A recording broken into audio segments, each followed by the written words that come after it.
Assalamualaikum warahmatullahi wabarakatuh.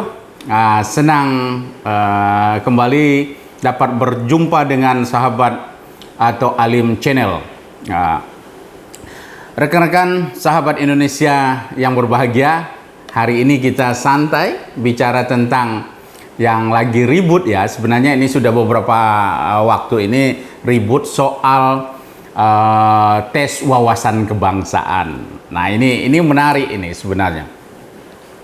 Mungkin sebahagian belum mengetahui bahwa proses tes wawasan kebangsaan atau TWK ini sebenarnya berlaku juga pada unit-unit kerja atau kementerian-kementerian lain ya.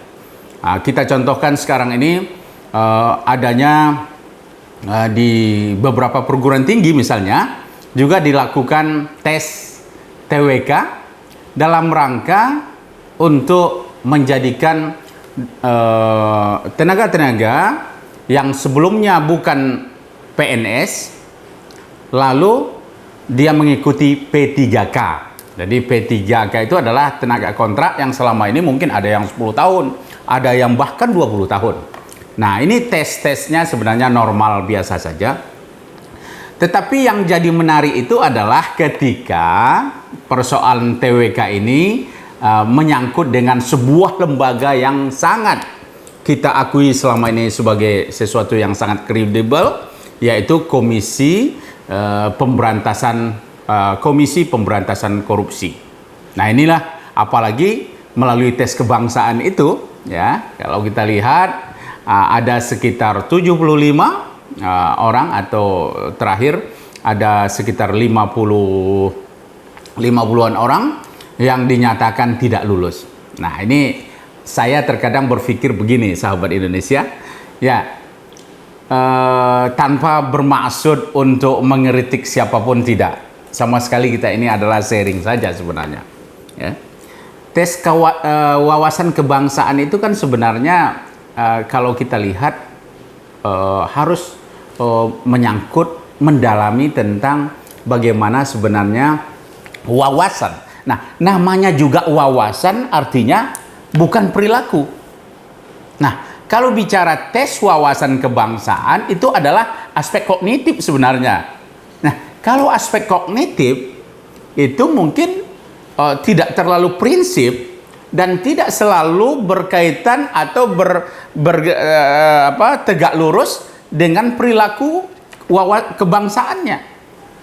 Nah, inilah yang mungkin perlu kita cermati.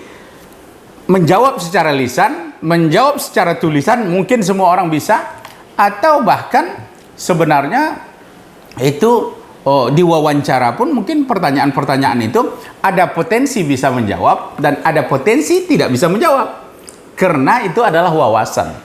Apalagi saya yakin sekali dah, misalnya kalau ketua KPK, komisioner, atau nggak usah itu, di lembaga lain misalnya, kalau kita tes satu persatu, misalnya hafalan ya, ini kan kognitif, daya ingat terkait sila, Pancasila, 5 sila itu, saya yakin belepotan semua itu.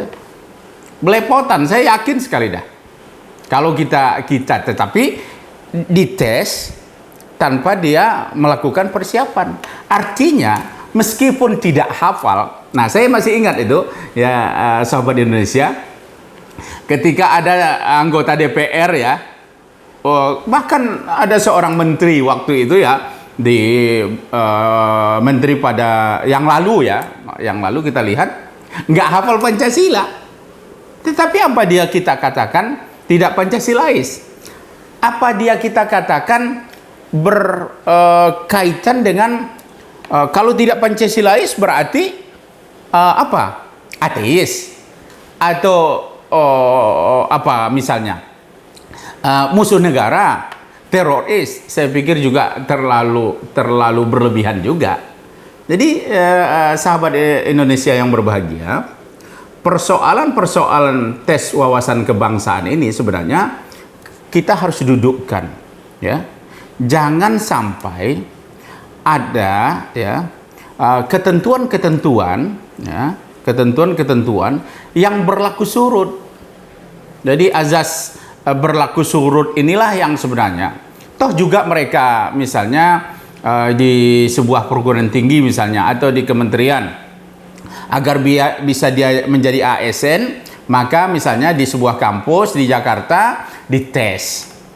Nah, tetapi 20 tahun loh orang, 20 tahun misalnya di kampus A di Jakarta lah, saya sebut di kampus A di Jakarta, 20 tahun sudah ngajar kalau dia jadi dosen, ya.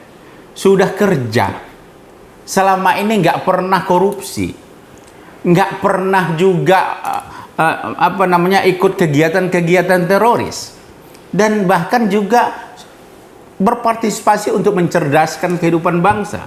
Atau kalau di KPK, mohon izin, saya sebenarnya nggak ingin masuk ke soal-soal apalagi saya bukan orang politik, ya. Jadi sudah misalnya dari penyidik KPK itu misalnya dia kan sudah ya unsur polisi lah misalnya. Loh, tes masuk polisi itu juga saya pikir sudah menggambarkan itu. Nah, inilah barangkali ya bagi kita perlu mungkin direnungkan kembali ya. Direnungkan kembali juga menimbang-nimbang ya, menimbang-nimbang seseorang yang sudah mengabdi lama di situ, kecuali ada cacat. Kalau korupsi pernah dia atau pernah melakukan perbuatan melawan hukum, atau misalnya juga pernah melakukan kerjasama dengan koruptor, saya pikir saya sepakat. Tetapi kalau hanya soal-soal tes wawasan kebangsaan itu dengan beberapa pertanyaan yang tidak relevan dengan tugasnya, saya pikir ini penting kita cermati kembali, kita renungkan kembali. Tapi okelah semua itu, karena sudah bergulir, maka saya pikir ada beberapa pesan yang ingin saya sampaikan sebagai masyarakat awam. Yang pertama, ini saya dengar ada keinginan untuk boikot kemarin. Saya juga sampai sekarang, nah sekian yang lulus mau boikot kepada apa? Saya pikir ini juga jangan sampai ya lembaga yang sangat kita cintai ini ya tidak berjalan dengan baik. Jadi saya pikir semuanya harus pada posisinya.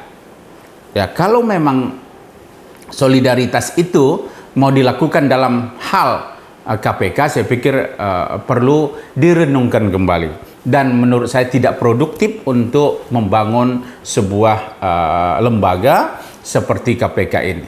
Oleh sebab itu, maka disinilah kita berharap dengan presiden kita yang sangat kita cintai, Bapak Insinyur Jokowi Joko Widodo, saya pikir bisa tampil, memberikan arahan, memberikan jalan keluar agar persoalan-persoalan ini sesegera mungkin untuk dituntaskan, sehingga agenda pemberantasan korupsi tidak terganggu. Kalau kita ingat juga sebenarnya Bapak Presiden sudah menyatakan bahwa ya tidak akan memberhentikan seperti yang pidato sebelumnya. Kita berharap memang anak-anak bangsa ini yang sudah mengabdi di KPK atau di satker lain juga, bukan hanya KPK sebenarnya, yang lagi proses menjadi ASN itu, yang lain juga mungkin masih ada hal-hal yang masih dibina. Yang dibina ya mungkin monggo Pak Ketua KPK dibina. Kalau yang nggak bisa dibina, tentu harus konkret juga alat ukurnya, dan tentu juga dilihat secara rigid agar tidak merugikan lembaga dan juga tidak merugikan daripada tenaga penyidik dan lain-lain, begitu juga di dalam instansi lain. Jadi ini juga di kampus, beberapa kampus di beberapa kementerian juga sedang melakukan tes ASN juga. Nah, kita berharap semuanya ini kita coba menyikapinya secara bijak dan tanpa juga merasa benar sendiri. Nah, ini juga yang tidak pro ke misalnya kepada pemberhentian ini, saya pikir juga bertindaklah secara jalur yang dibenarkan. Jalurnya ada, jalurnya kalau memang tidak terima dengan keputusan yang ada, jalurnya adalah melalui di PT UN kan ya. Jadi saya pikir ini hal-hal lain. Tetapi juga yang perlu kita ingat adalah dengan cara mekanisme hukum dengan cara yang dibenarkan. Saya yakin tidak ada kusut yang tidak bisa terurai. Sesulit-sulit keadaan, Indonesia sudah bisa keluar dari permasalahan itu. Insya Allah kebersamaan, dan insya Allah juga KPK harus menjadi pemberantas korupsi yang betul-betul mengatasi persoalan hukum, terutama persoalan korupsi di Indonesia. Banyak sekali kasus yang sangat dinanti-nantikan masyarakat agar pelaku maupun yang sudah tertangkap maupun yang sedang beraksi itu dapat diselesaikan secara hukum dengan seadil-adilnya. Saya yakin mari kita bersama-sama memasang niat, apa yang kita lakukan adalah untuk yang terbaik untuk Indonesia. Bersama kita bisa, bersama kita membangun Indonesia. Assalamualaikum warahmatullahi wabarakatuh.